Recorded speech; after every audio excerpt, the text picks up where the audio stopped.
Hello, today we're going to be highlighting the German Heer bolt action starter army. It's a 1,000 point box available from Warlord Games, and we're going to be showing it unboxed and what it actually gives you. This is a preparation to a 1,000 point Heer starter army battle that I'm going to be playing here probably in the next week or so. And if you watched my previous video on the Blitzkrieg set, you'll see that this is quite a bit different, yet similar in a way, like all the armory boxes. This set gives you 40 infantry, so you can make 4 full infantry sections, 10-man infantry sections, and then it gives you a medium machine gun, a mortar, an anti-tank gun, and a tank. It's a Heer tank. And I'll go through each one of these individually. So basically, when you look at the infantry sets, you've got these 10-man infantry sets. And if you watched one of my previous videos, if you made those 8-man infantry sets, you could actually have 5. But in a 10-man set, the standard armament in the starter box is a NCO with a submachine gun, which I have one right there, NCO with the submachine gun. And then you have a MG42, which is the light machine gun. And you've got a bunch of rifles, 8 rifles. And that is the standard for each squad. Got the same back there. And then these guys here, if you watched my previous video, I'm starting to mold these guys into a more of a gray uniform where it's a little bit bluish at the moment. But so there's the infantry sections, and the infantry sections are pretty well rounded. You can always build them as veteran or regular in the starter set that hasn't pointed out at being regular. So then you've got a lieutenant with 2 extra men as well. I usually drop the second guy out of that group to make the unit a small target. It's better to not be hit than to have the extra wound, in my opinion. Then I've got a medium mortar there. So the medium mortar provides some HE, indirect fire, D6 HE. So it's nice, always nice to have. And then you've got the MG42, which is your medium machine gun team. And it's an iconic machine gun team of the German army. And then you've got the bigger stuff back here. You've got a Heer tank. The Heer tank is a medium tank armor class. It's a 9. It's got thin sides though, so you don't want it getting hit on the sides or the rear because it counts as 1 extra -1. And then it has a heavy anti-tank gun, and it's decently costed. It is a tank destroyer though, so it doesn't have a turret. And it has a 360-degree arc of fire medium machine gun on the top. And then you've got the Pak 40, which is a heavy anti-tank gun. So you've got the anti-tank in this here set. So 2 heavy anti-tank guns, long range, good penetration. So you can take out most enemy vehicles with this set right off the bat. One of the things I really like about the Heer army set as well is that on the sprues it comes with some options to build some additional stuff. Mainly it gives you Panzerfaust. It gives you 6 Panzerfaust, and if you notice, I've got one of the guys here with the Panzerfaust on his back. And what a Panzerfaust is, it's a squad based anti-tank weapon. It's a shaped charge. It provides a high penetration at a very short range.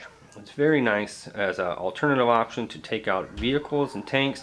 It keeps tanks honest. They don't come right up on top of you at point blank and start blasting you because you can knock them out. It gives you 6 of those. So if you look, I made up the maximum amount of these guys in my army. I usually take 2 per squad because they're only 5 points each.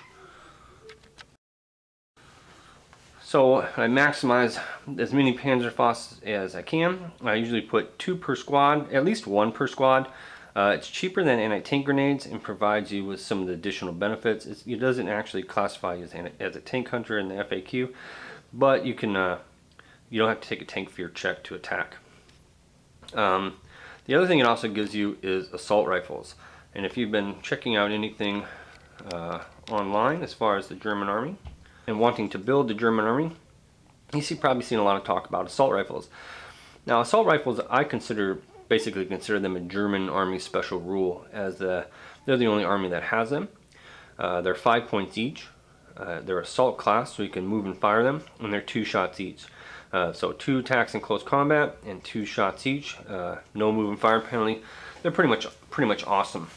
I pretty much, again, when I build my German squads, I put 2 in each squad. Right now, light machine guns are 20 points apiece. If you're playing Season 3 rules, are 5 points. Under Season 3 rules, I always take a light machine gun. Under the regular ones, I really don't, just because I'll take 2 assault rifles instead for 10 points and give me just as many shots and save some points. Yeah, if you do put the light machine gun in there because you like the historical value or just because that's the models you want to model up, I totally get that, and it does provide you quite a bit of firepower because you can put a light machine gun, which gives you 4 shots with the Hitler buzzsaw rule. One guy has to help load it. You have 2 assault rifles in there. You're putting out quite a bit of firepower just from those 3 guys. So it's really nice if your squad starts to take damage, your squad still is putting out a significant amount of firepower. In a lot of the regular grenadier squads, you can put more than 2 in there, but I usually just go with 2. I've seen online where people take, well, I've actually played against small squads of 6. That's all they had was assault rifles. That's one way to go. And then if you look in the back there, there's quite a bit of submachine guns. Those are also in the Blitzkrieg set, but I do like to run a submachine gun squad as pioneers. I'll put a flamethrower in there, and I will load them up with submachine guns and put them in a vehicle. No vehicles for transporting provided in the Heer army box, but quite a bit of firepower provided. So yeah, what I did right off the bat with this list, the first time I started running it, I made these 8-man squads each, so because you can take 5 in a normal reinforced platoon, and then I put either 1 assault rifle in each squad, or and then dump the light machine guns, or you can mix and match, make a squad with a light machine gun and another squad with 2 assault rifles. I usually take the submachine gun off of my NCO and leave him as a rifleman. That way he's less of a target for a sniper, so I don't have to try to roll the 4, 5, or 6. But you know, there's a lot of different combinations. You can go, you know, 1 squad rifle, another squad loaded up. You can make a squad veteran. Lots of different combinations with this. The tank is a decent tank for the points. It doesn't have what this army doesn't have is a lot of HE. So when you're fighting other infantry, your units can usually hold their own. It does provide you a lot of anti-tank.